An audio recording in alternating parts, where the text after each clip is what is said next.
செங்கல்ல இருந்து சுண்ணாம்பு வரைக்கும் கஸ்டமருக்கு நாம தானே கேரண்டி. கான்ட்ராக்டர் குமார் மாதிரி ஆளுங்களுக்கு தான் ஜிபிஆரின் டிஎம்டி கம்பிகள். சென்னை கோயம்பேட்டில் உள்ள ரோகிணி திரையரங்கிற்குள் பட்டாசு வெடித்தவர்களை போலீசார் பிடித்து எச்சரித்து அனுப்பினர். கூடுதல் விவரங்களோடு செய்தியாளர் சிவபிரகாஷ் இணைஞ்சிருக்கீங்க. முழு விவரங்களை வழங்கலாம். வணக்கம்.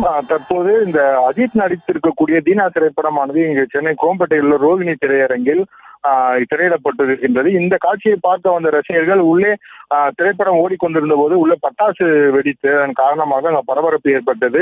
அதன் பிறகு அதனைத் தொடர்ந்து வெளியில் வந்தவர்கள் கையில் வைத்திருந்த மீதி பட்டாசுகளையும் தொடர்ந்து தியேட்டருக்குள் வெடித்து தியேட்டர் அந்த வளாகத்திற்குள் வெடிக்க வைத்ததன் காரணமாக இங்கு பாதுகாப்பில் ஈடுபட்டிருந்த காவல்துறையினர் அவர்களை பிடித்து பட்டாசுகளை இது போல வெடிக்கக்கூடாது என்று எச்சரித்து அனுப்பினர்.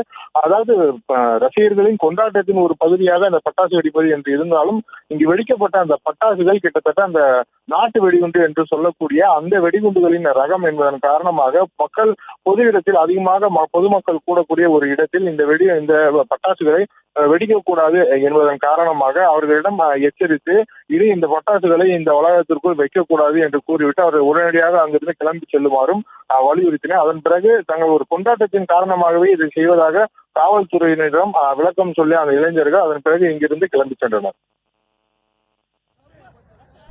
விவரங்களுக்கு நன்றி சிவபிரகாஷ். கற்ற கம்பில இருந்து அடிக்கிற ஆணி வரைக்கும் எல்லாம் குவாலிட்டியா இருக்கணும்ல. பிரகாஷ் போன்றவர்களுக்காகவே ஜிபிஆரின் டிஎம்டி கம்பிகள். செய்திகளை உடனுக்குடனும் துல்லியமாகவும் தெரிந்து கொள்ள சப்ஸ்கிரைப் பண்ணுங்க.